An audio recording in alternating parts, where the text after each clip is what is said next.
इसीलिए जो हम लेकर घूम रहे हैं भगवान को देह का भाव जोड़कर, हम अपने नियम अपनाएं चाहे ना अपनाएं। मनुष्य के नियम क्या हैं? जैसे हम भगवान को साथ लेकर चल रहे हैं तो उस विग्रह का नियम कहता है कि कोई भी विग्रह हमारे साथ में तो नाभि से नीचे नहीं होना चाहिए।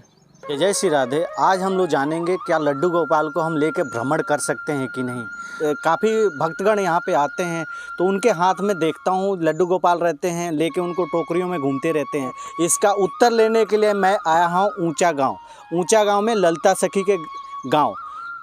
और ललिता सखी के गांव में एक देह कुंड है। देह कुंड के जो पुजारी जी हैं उनसे हम पता करेंगे क्या सही है उनको लेके भ्रमण करना या गलत है। तो चलते इस प्रश्न का उत्तर लेते हैं उनसे। राधे राधे जी। राधे राधे प्रभु। तो आपने मेरा तो प्रश्न सुन ही लिया, क्या हम ठाकुर जी को लेके भ्रमण कर सकते हैं, किसी भी स्थान पे जा सकते हैं?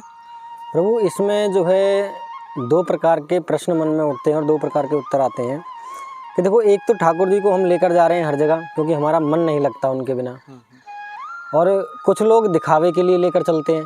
दिखावा अर्थात कि आप लोगों लेकर चल रहे हो, कुछ लोग रील जैसे बनाते हैं या फ़ोटो वगैरह खींचते हैं तो साथ लेकर एक कुछ आज की भाषा में कहें तो फॉलोवर्स या लाइक्स बढ़ाने के लिए उनको साथ लेकर घूमते हैं, दिखावा करते हैं कि हम भगत हैं ये और वो हैं। और कुछ लोगों का मन का भाव है, तो जो दिखावा कर रहे हैं उनके लिए तो कोई शब्द ही नहीं है क्योंकि अपराध ही हो गया वो कि ठाकुर जी को लेकर के तुम दिखावा कर रहे हो और झूठी भक्ति कर रहे हो, तो उनके लिए तो कोई शब्द ही नहीं है, कितना बड़ा अपराध है कुछ कह ही नहीं सकते। और रही बात भाव वाले लोगों के लिए, तो देखो ये वास्तविकता देखा जाए तो गलत है और इस चीज़ का प्रमाण हमें प्रकृति ने भी दिया है। देखो लड्डू गोपाल को जो हम साथ ले लेकर घूमते हैं, कुछ लोग कहते हैं कि प्रभु हम उन्हें घर में अकेला नहीं छोड़ सकते, या कुछ लोग कहते हैं हम उनके बगैर कहीं जा नहीं सकते, मतलब उन्हें अपने साथ लेकर जाएंगे हमेशा। तो जैसे हम साथ लेकर चल रहे लड्डू गोपालों को, हमने कुछ नहीं देखा कि ऐसे टोकरी में लेकर के ऊपर से ढक भी लेते हैं, उनको बंद करके चल लेते हैं। तो अगर मान लीजिए मैं आपको एक टोकरी में ऐसे बंद करके और ले जाऊं कहीं, तो आपको अच्छा लगेगा? नहीं लगेगा, बुरा लगता है। कोई आदमी ने बंद कर दिया, और हम किसको बंद कर रहे हैं? जिसने पूरा ब्रह्मांड बनाया, पूरी सृष्टि रची, उसको हमने टोकरी में बंद कर दिया। अपराध है। हम उसको टोकरी में, माता, आपने एक लीला सुनी होगी, माता यशोदा भगवान कृष्ण को रस्सी में बांध रही थी और वो रस्सी हर बार छोटी पड़ जाती थी, वो उन्हें बांध नहीं पाई थी। तो सोचो माता यशोदा के कितने उच्च भाग थे, कितने ऊंचे कर्म थे, जिन्होंने भगवान को पाला पोसा बड़ा किया, उनके साथ खेले और जो है अलग अलग लीलाएं करी, तो कितने ऊंचे भाग थे। और आज हम जो मनुष्य यहाँ कलयुग में अपने कर्ज उतारने आए हैं, अपने जीवन के जो पुराने हमें कर्म है उसको भोगने के लिए हम आए हैं, और हम क्या कर रहे हैं? उन्हें टोकरी में बंद कर दी। तो ये अपराध बन गया हमसे। फिर दूसरी बात, कुछ लोगों को हमने देखा है कि जैसे ठाकुर जी को लल्ला कह करके मतलब घुमाते कि हमारे बेटा है, हमारा लल्ला है, बेटा करके घुमाते हैं। देखो शब्द का फ़र्क पड़ता है इस चीज़ में।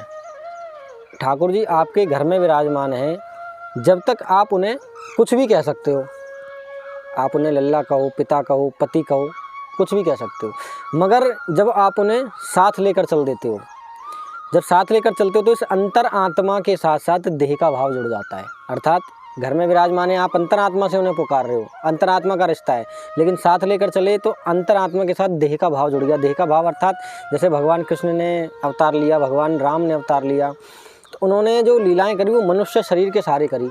मनुष्य शरीर धारण किया, उसके बाद उन्होंने वनवास भी लिया, भगवान ने सुख दुख भी सहे। भगवान कृष्ण ने जो है देखो सेमंतक मणि चुराने का उनके ऊपर अपराध भी लगा, उनको थोड़ा सा छलिया भी कहा गया, तो उनको अलग अलग प्रकार से नामों ने उनको जो है अच्छा भला बुरा कहा, सब चीज़ कही।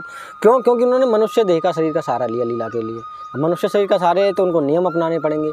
इसीलिए जो हम लेकर घूम रहे हैं भगवान को देह का भाव जोड़कर, हम अपने नियम अपनाएं चाहे ना अपनाएं। मनुष्य के नियम क्या हैं? जैसे हम भगवान को साथ लेकर चल रहे हैं तो उस विग्रह का नियम कहता है कि कोई भी विग्रह हमारे साथ में तो नाभि से नीचे नहीं होना चाहिए। नाभि से नीचे अपवित्र कहलाता है। कोई भी विग्रह लेकर जा रहे हो तो नाभि से ऊपर रहे, ऐसे कंधे पर रख लो, सर पर रख लो, तो इस प्रकार से जो है लीलाएं होती हैं। तो ये विग्रह का नियम कहता है। तो हम उस विग्रह को, अपने नियम को अपनाएं ना अपनाएं, ठाकुर जी तो अपने नियम पर पालन करेंगे। हमने भगवान को क्या कहा? लल्ला, पुत्र कहा।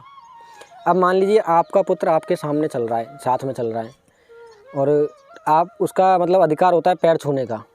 आपके सामने पुत्र खड़ा है तो पुत्र का अधिकार है आपके पैर छुए, आपका अधिकार नहीं बनता है आप पुत्र के पैर छुओ। बेटा थोड़ी बाप के पैर छुएगा। बिल्कुल। तो अब देखिए यहाँ पर जब हमने पुत्र कहा तो पैर छूने का अधिकार किसका हो गया? पुत्र का हो गया। पुत्र का हो गया, तो मनुष्य भी इतना बड़ा तो नहीं हुआ कि भगवान को अधिकार दे दे। भाई देह का भाव जोड़ लिया ना, अंतरात्मा से तो ठाकुर जी थे घर पे, हाँ, लेकिन अभी आप देह से लेकर चल रहे हो। आपने कहा ना कि हम उनके बगैर रहें, देह का भाव जोड़ लिया, तो देह के हिसाब से तो उनका अधिकार हो गया। तो मनुष्य इतना बड़ा तो नहीं हुआ अभी जो अधिकार दे दे उनको। फिर देखो ये तो अपराध बना ही बना। अब इसमें देखो बेटा कल को बाप के बराबर हो जाए और मजाक में या खेल खेल में बाप को बेटा कह दे कि बेटा ये काम कर लो, तो बाप बेटा नहीं बन जाएगा, बाप बाप ही रहेगा।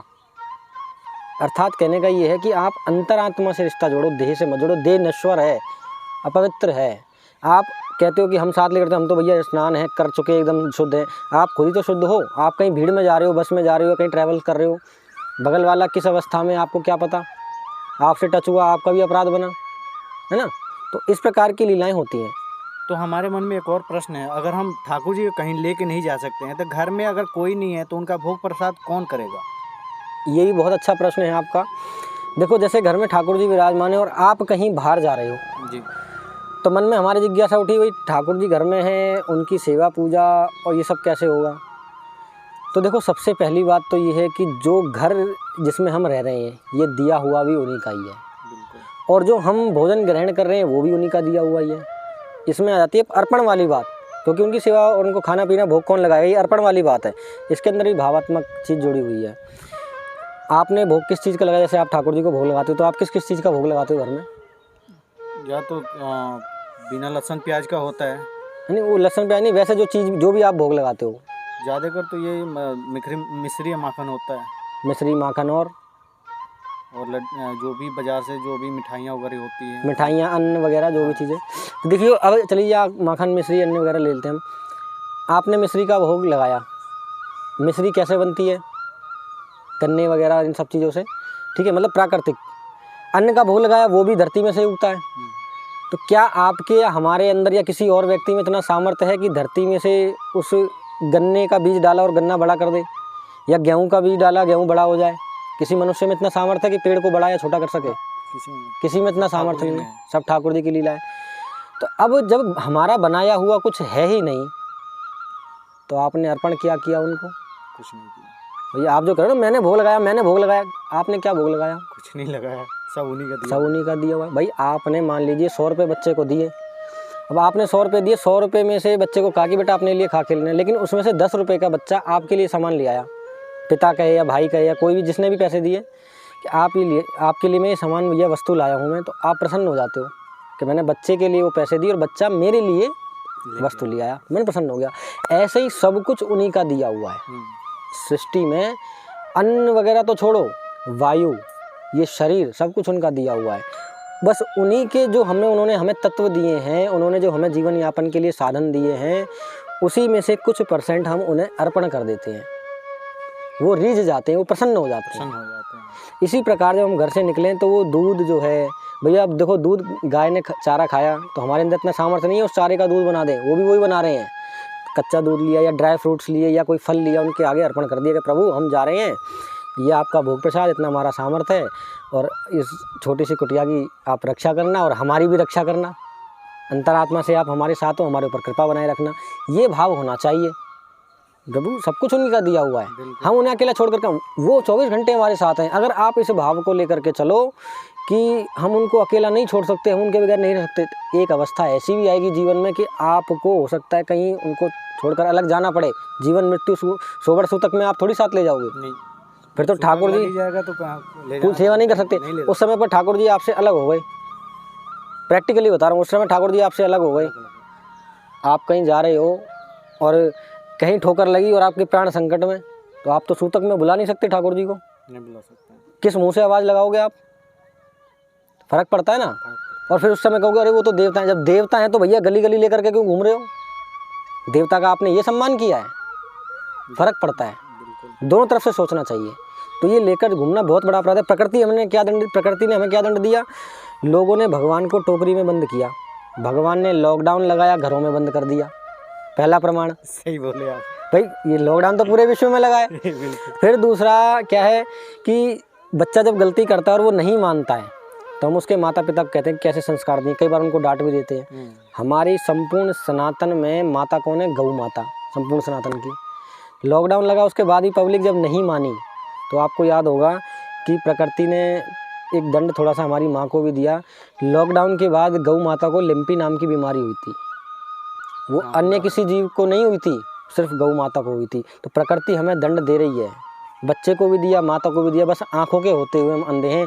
इसलिए सभी भक्तों से हमारा ये निवेदन है कि ठाकुर जी को जितना हो सके घर रखें। ये कलयुग का प्रभाव है, अपने साथ साथ औरों का भी नाश ना करें। प्रभाव पड़ता है, संगत का असर पड़ता है, तो वो वाली चीज़ है ये इसका जो है।